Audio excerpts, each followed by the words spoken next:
Hello, everyone. This is Earl with the House of Horror, and today's first review will be Halloween 4 The Return of Michael Myers.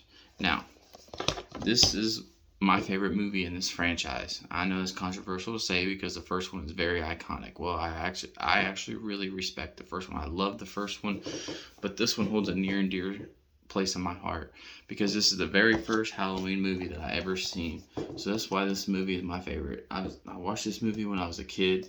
That's what got me into this franchise. I love this movie. This is also what got me into horror. So, with that being said, let's get into this.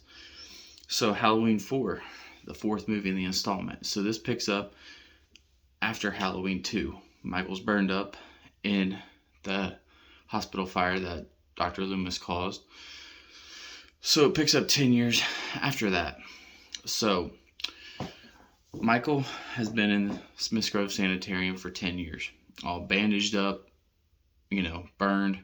So they're taking him back to Haddonfield. He breaks out, the iconic kill when he pushes his thumb through the ambulance's forehead. Great kill, all-time classic. So we go from there. He makes his way to Haddonfield, causes the ambulance to wreck. Dr. Loomis is also a wreck. The look of Michael Myers in the bandage, I absolutely love that. They should have kept that in the movie, 100%. That is one of the best looks of Michael. If we would have got him in just the bib overalls with the bandage mask, that would have been perfect because we all know the mask in this kind of sucks, honestly. But that's besides the point. Like I said, Michael is just brutal in this movie. I mean, some damn good kills in this movie too. I mean, the kill with when he rips the guy's neck open in the truck, that's a great kill. Kelly Meeker, he shoves the shotgun through her stomach through the door, is another great kill. There's just so many good kills in this movie. Michael is so brutal, so menacing. And I know the look of him is just, he's got that shoulder pad look, kind of quirky looking, but I think it serves the purpose for this movie. I kind of go back and forth between the fourth one and the fifth one, which one looks better. The fifth one, just tuck the mask in, bro. That's all you got to do, and you'd be looking good. But Halloween 4 is just, I mean, it's so nostalgic, I mean, I wasn't born in the 80s. I was born in the 90s, but I can absolutely respect these movies, like I said, the look of Michael is just perfect for this movie. They should have kept the bandaged look in this movie. But this movie also has some great small town atmosphere. As a guy who grew up in a small town in Ohio, I mean, I live it. I live in a small town currently. Again, I moved to another small town. Great atmosphere, great fall vibes in this movie is something that I love. The blue hazy leaves falling, creepiness of October. Perfect setting for this movie. I think this is about this one, maybe the fifth one, maybe the sixth one. They all have that perfect fall vibes. And some of the new David Gordon Green trilogy, they also have some good ones too. And I like how this movie explores more of the town. We get more of like the schoolhouse, we get the just kind of like the bar area, just different aspects of the town to show you that this is truly a small town. The kind of small town that, like the rural small town that, you know, that this kind of takes place in. Great look at the town.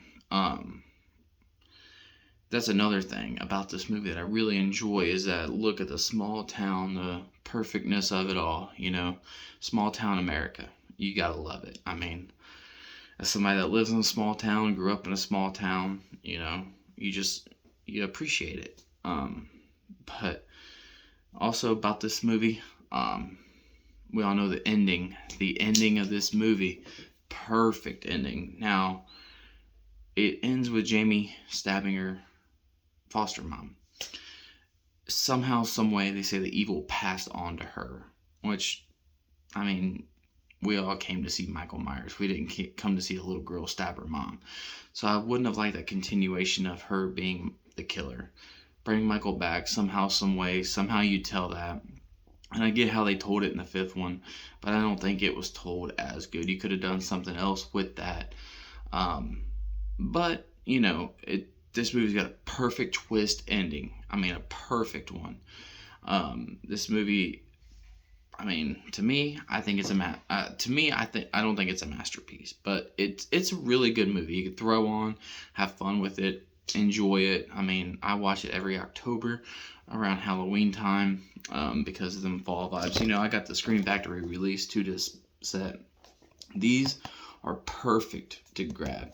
I mean, just look at that cover on this. Then you pop it out, you flip it over. It's the same exact cover as the 2-disc 4K Ultra HD. So, I mean, these look really, really good. So that's the front of it. Perfect case. That's the back of it. These, they made the first one, second one, I want to say the third and the fourth and the 5th one. They made the entire trilogy out of these, but they haven't done it with the Rob Zombies or David Gordon Green. They really need to do that with those because they come up with some cool artwork for those as well. These are perfect. Now, this, like I said, it's a Scream Factory release, so I don't know if you can still find it, but I had to make sure I grabbed the 4th and the 5th one. The 5th one, you know, these come with deleted scenes. The 5th one has the alternate opening, the Dr. Death opening, which is perfect. That belongs in that movie. They should have kept that opening in that movie. But as for Halloween 4, like I said, this movie is just so good. I mean, yeah, people harp on it, people say whatever about it, but I think if you just go into this movie blind, have a great time with it, and just take it as a cheesy little campy slasher, that's all this is. Go in, have fun with this movie, and enjoy it. So that, you guys have heard this movie talked about plenty of times, so I'm not going to, you know, go into full detail right now. So, a little bit of horror news we got for you guys. The Texas Chainsaw Massacre. There's a couple new interesting details about the new one. So, couple things. Osgood Perkins has come out and said he would like to direct one. It'd be kind of interesting to see his take on a Texas Chainsaw Massacre film. Jordan Peele, I mean, maybe he should stick with his movies. You know, he makes his own style of movies, which are good. You know, I don't know. Maybe he could put a new flair on the Texas Chainsaw Massacre. Taylor Sheridan. Now this is something that I'm kind of interested in, because Taylor Sheridan, if you guys don't know, done like Yellowstone, you know, Landman, things like that, those cowboy type of shows. And kind of, the Texas Chainsaw Massacre kind of reminds me of like a cowboy Texas, you know, desert vibe. So I think Taylor Sheridan would really, really shine with this movie. Kind of capturing the look of Texas, you know, the hotness, I don't know if he'd really get the suspense. Maybe he could hire somebody, maybe he could like write it and just hire somebody else to direct and, you know, get those suspenseful moments, you know, stuff like that. I think that'd be kind of interesting to see what Taylor Sheridan could do with the Texas Chainsaw Massacre. And then Brian Branston, I think is his name, the guy that did The Strangers. That is also kind of interesting, because The Strangers is one of my favorite horror movies. I mean, it's a great home invasion movie. It's very, very suspenseful. I feel like that's what the Texas Chainsaw Massacre needs, is a suspenseful type of atmosphere.